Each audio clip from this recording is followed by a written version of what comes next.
that news in which they make a hero into a villain, in which they'll benefit, you have to check up. So here when we see that these normally bomb blast figures that you get, most of them that you find will be somewhat similar. If it's a government channel of the country in which the bomb blasts have taken place, the figure will be normally low. Why? Because the government wants to show that less people have been killed. Like the police commissioner wrote to me, 187 people killed. Newspaper writes 207. I don't know who's right. I'm not saying that Commissioner A.N. Roy is lying. I'm not saying that. Please don't get me wrong. So here we have to realize that when we get information, we have to see the proof. When we see the proof about Osama bin Laden, even on the channel, it is mentioned prime suspect, sister. Prime suspect. Prime suspect. Do you know, if you go to the website of the US Department of Justice, Info Police, there it gives the list of the terrorist organizations. Terrorist organizations. 43, 60% are Muslim. Can you guess which is the most popular terrorist organization? Can you guess Muslim terrorist organization? Can you guess? No, sorry. Which is the most popular Muslim terrorist organization? Al-Qaeda. You don't get a prize for that, very easy.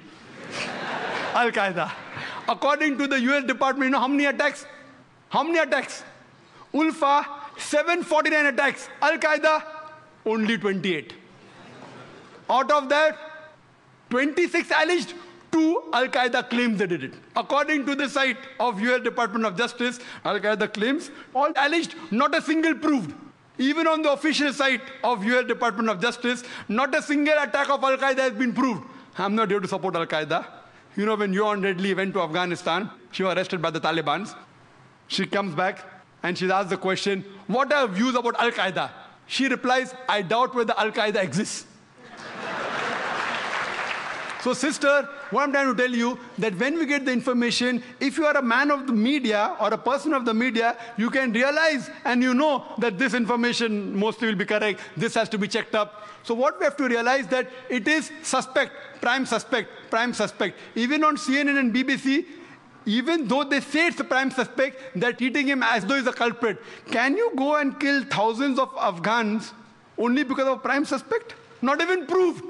So, but natural sister, when we hear the news, we have to realize that who controls the news, what is the agenda behind, and then we have to be careful what news you take and what you quote. Hope that answers the question, sister. A non-Muslim brother? The question has been put forward by my non-Muslim friend. Okay, we'll allow that. Okay. Assalamu alaikum, sir. Myself, Saif, and I am a management student. The question is that, do you think that Muslim feel insecurity, and that's why can we say that terrorism is its outcome? Thank you, sir. Your comment, please. The brother asked the question that do Muslims feel insecure?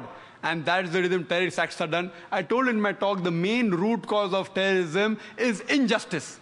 It's not insecurity. Insecurity may be part of it, but the main cause is injustice. Injustice and something wrong done to a group of people. If you read an article that came yesterday on Sunday midday, on the eve of the 9/11, one of the very famous persons, name is William, he writes and he gives advice that the root cause is injustice and wrong done to community. And he agrees with the Bombay authorities that there are possibilities that Kashmiris may have done bomb blasts in Bombay, but he says, what is the cause? According to him, the Kashmiris are unmilitant people. They are peace-loving people, so what has forced them to fight? And he gives his view, it is because of democracy which is forged. He says that, not me, it's not my comments. Person who's an expert. And he gives advice to people in the world. He says that the democracy is forged. It is manipulated. That's the reason what we find that they're fighting. Same in Palestine. They're fighting because the rights are taken away. So the main cause of terrorism is injustice done to a group or any wrong done. So to get their rights back, this gives rise to a fight, to a retaliation, which is called terrorism by people opposing it. Those who agree with it, they call good. For example, Bhagat Singh. He fought for the freedom of the country. By the Britishers, he was called terrorist. We call him freedom fighter. So depending upon what is the background, therefore, before you give a label of terrorist, therefore I said terrorism has got different meanings, has got different definitions. It changes because of geographical definition. It changes because of history. So the same person who's called a terrorist by British government, we Indians called him a freedom fighter. So like that, we have to find out. The main cause is injustice done to a group of people. I'll ask a question from non-Muslim brother on the slip. It's Christopher Lobo asks, how can you prove that 9/11 was an inside job?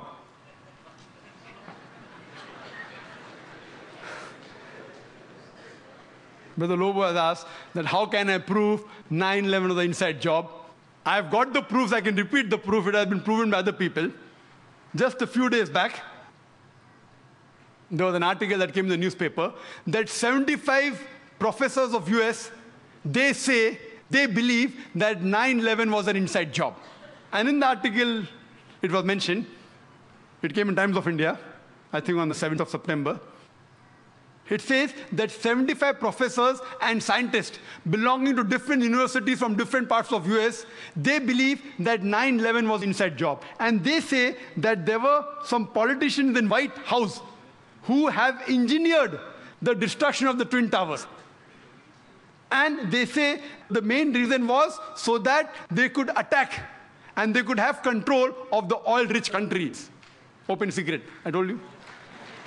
One of the professors by the name of Steve Jones, he says that we do not believe that 19 hijackers and a few men in the cave in Afghanistan could have done such a professional job alone. They could not have done it. We don't believe. And by God, we are going to come to the truth and we are going to expose. We don't believe in the theory of the government. They don't believe in the theory of the government. And he further goes on to say that we as being professors and scientists, we know that the steel beam of the Twin Towers, they couldn't have melted at the temperature at which the jet fuel was there. And there were systematic bomb explosions which caused this to come down. Otherwise, it cannot come down. There are many tapes. There are many books written against it. I happen to watch many of them. I even happened to watch the video recording of this Professor Steve Jones. And yesterday's paper, we get another news. 3 days later, Professor Steve Jones sent on a paid leave. Imagine, paid leave. There are many tapes. If you happen to watch one of the tapes by the name of Loose Change, 9/11, it was done by a young American of 21 years old. He makes a 1-hour documentary. There are many are there. This 9/11 documentary, it has collected clips from the various of CNN, of Fox Channel, all the news clipping. He took interviews, etc., and made a 1-hour documentary. And then he says that people who saw the airplane, they said it cannot be a passenger carrier. It looked like a military plane. It didn't have any windows. And when he shows the shooting, when it comes close to the tower, there's another firing done from the wings, which hits the Twin Tower before the plane. Then further he goes on to prove, he says that he had statements of the management, the construction company, which had constructed the Twin Towers. They said, it's impossible. The Twin Tower were made to withstand storm, to withstand tornado. This plane cannot knock it down. And it cannot come down because the fuel burns at 1,000 degrees temperature. This, even for 2,000 degrees temperature, for hours, nothing will happen to it. 10 days later, he changes his statement and said, no, it's possible. Jet fuel can cause damage to the beams. Another professor who gave the statement, he didn't withdraw his statement back, so he was sacked. Furthermore, what they did, that in the documentary they show that when the Twin Towers came down, like how you willfully get down any building.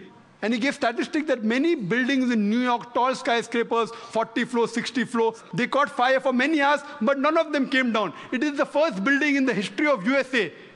It has come down that way. And he showed photographs that when building is deliberately brought down, how do they get down by the explosion? The same way it came down. There was systematic bomb blast. And people who went to rescue, whether it be the firemen, they were interviewed, they said that we were thinking that someone up was pressing the bomb button. And the bombs were going out, boom, boom, boom. So how the Twin Towers come down, they have given proof.